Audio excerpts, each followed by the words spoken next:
పూర్ణిమ prints ఆషాఢం sale flat 30-60% discount ప్రతి 5,000 రూపాయల కొనుగోలుపై ఒక చీర ఉచితం.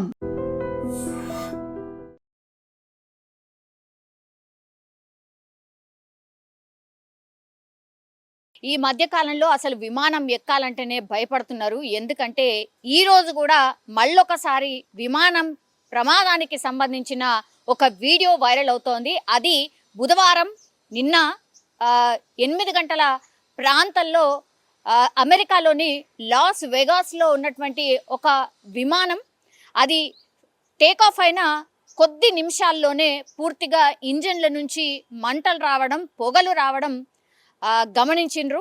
అండ్ అక్కడ సీట్ పక్కన అంటే ఆ వింగ్ దగ్గర ఉన్నటువంటి ప్రయాణికులు ఒక్కసారిగా కేకలు వేయడం, ఆ మంటల్ని చూసినటువంటి వాళ్ళు భయాందోళనకు గురైనరు. ఎందుకంటే అహ్మదాబాద్లో జరిగినటువంటి సంఘటన ఎవరు కూడా ఇప్పటి వరకు మర్చిపోలేదు. 241 మంది ఎవరైతే ఆ విమానంలో ఉండేనో ఒక్కడు తప్పించి 241 మంది పూర్తిగా మాడి మషైపోయినరు. ఇప్పటికీ కూడా ఈ DNA టెస్టులు చేస్తూ కూడా ఇంకా కొంతమంది బాడీస్ దొరకలేదు. అంటే ఇమాజిన్ చేసుకోండి ఎంత భయంకరమైనటువంటి సంఘటన. అప్పటి నుంచి కూడా చాలా మంది విమానానికి సంబంధించిన టికెట్లని రద్దు చేసుకున్నారు కొంతకాలం. అంత భయంకరమైనటువంటి సంఘటన చూసిన తర్వాత చాలా మంది వాళ్ళ ప్రయాణాన్ని వాయిదా వేసుకున్నారు. కొంతమంది అయితే పోస్ట్పోన్ చేసుకున్నటువంటి పరిస్థితి. సో ఈ నేపథ్యంలోనే మళ్ళా ఆ రోజు అహ్మదాబాద్లో జరిగినటువంటి సంఘటన తర్వాత వరుసగా విమానాల్లో సాంకేతిక లోపాల కారణంగా చాలా విమానాలు అంటే సాంకేతిక సమస్య వల్ల, టెక్నికల్ ప్రాబ్లమ్స్ వల్ల కొన్నైతే రద్దయినాయి. లేదా గాల్లో ఉన్నప్పుడు కొంతమంది అయితే ఆకతాయిలు వాటికి బాంబు బెదిరింపులు చేసిండ్రు. ఇట్లా రకరకాలుగా విమానాలకు సంబంధించిన ఇష్యూసే వరుసగా వచ్చినటువంటి నేపథ్యంలో ఎగైన్ ఇప్పుడు అమెరికాకు సంబంధించిన లాస్ వెగాస్లో ఒక విమానంలో జస్ట్ టేక్ ఆఫ్ అయిన కొద్ది నిమిషాల్లోనే మంటలు చెలరేగడం, ఆ తర్వాత ఆ విమానాన్ని సేఫ్గా పైలట్ అగైన్ లాస్ వెగాస్ విమానాశ్రయంలోనే ల్యాండ్ చేయడం కొంత ఉపశమనం కలిగించింది. కానీ అప్పటి వరకు అంటే ఈ గాల్లో కనీసం మళ్ళీ బ్యాక్ వచ్చి ల్యాండ్ అయ్యేంత వరకు 20 నిమిషాలు పట్టిందట. మనకు తెలుసు వరుసగా ఇట్లాంటి ప్రమాదాలు జరుగుతున్నాయి కాబట్టి చాలామంది విమానం ఎగరగానే ఆ చుట్టుపక్కల ఉన్న వాళ్ళు వీడియో తీయడం అనేది చాలా కామన్గా అలవాటుగా మారిపోయింది. అందులో భాగంగానే ఈరోజు కూడా అట్లాగే అక్కడ పరిసరాల్లో ఉన్నటువంటి వ్యక్తులు వీడియో తీసిండ్రు.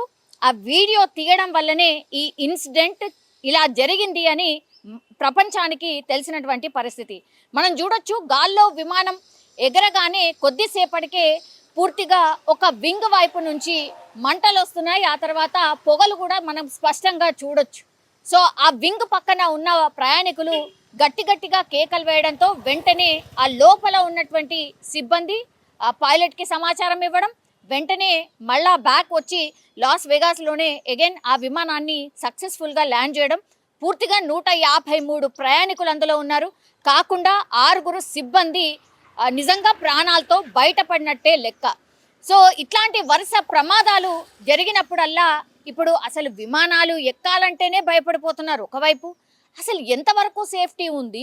మొన్ననే DGCA కూడా ఒకటే చెప్పింది, ఈ విమానాలకు సంబంధించిన ప్రమాణాలు ఏమైతే ఉంటాయో అవి ఏవి కూడా అసలు పట్టించుకోవట్లేదు.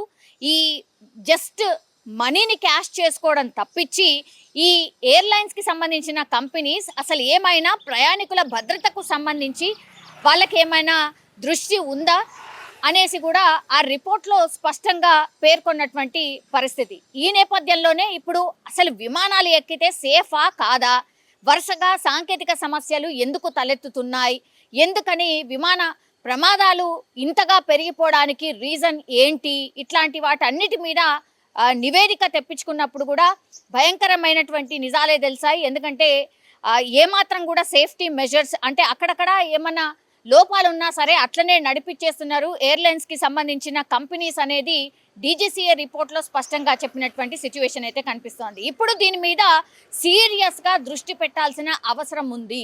సరే ఈరోజు జరిగింది అమెరికన్ ఎయిర్లైన్స్కి సంబంధించిన విమానం, కానీ మన దగ్గర ఏవైతే ఈ విమానాలు ప్రయాణాలు ఏవైతే జరుగుతున్నాయో వాళ్ళు కూడా భయంతోనే విమానాలు ఎక్కుతున్నారు. చాలా మంది అయితే ప్రయాణాలు వాయిదా వేసుకుంటున్నారు, లేకపోతే వేరే మార్గాల్లో వెళ్తున్నారు తప్పించి విమానం అంటేనే భయపడిపోయే సిచ్యువేషన్ అయితే కనిపిస్తోంది. అగైన్ ఒక్కసారి అమెరికాలో జరిగినటువంటి ఈ ఇన్సిడెంట్తో మళ్ళీ ఇంకోసారి అసలు ఏరోప్లేన్ ఎక్కితే సేఫేనా, అసలు బతికి బయట పడతామా అనే క్వశ్చన్ మాత్రం రైజ్ అవుతోంది. నిజంగా ప్రస్తుతం ఉన్నటువంటి సమాజం దేనికి ప్రయారిటీ ఇస్తుంది? ఆర్థిక సంబంధాల చుట్టూ మాత్రమే తిరుగుతోంది. మళ్ళీ ఎన్నికలంగానే చాలా విరక్తి కలుగుతున్నాం. మంచి అనిపిస్తుంది కదా, లేడీస్ కూడా ఛాలెంజింగ్ జాబ్స్ చేసినప్పుడు చాలా బాగుంటది. ట్రాఫిక్ అసిస్టెంట్స్ గా నియమించిన ట్రాన్స్జెండర్స్ అందరితో సాల్యూట్ చేయించుకుంటున్నారు. ఫుడ్ డెలివరీ ఇవ్వటానికి వెళ్ళినటువంటి డెలివరీ బాయ్ అనిల్ పై కళ్ళ ముందు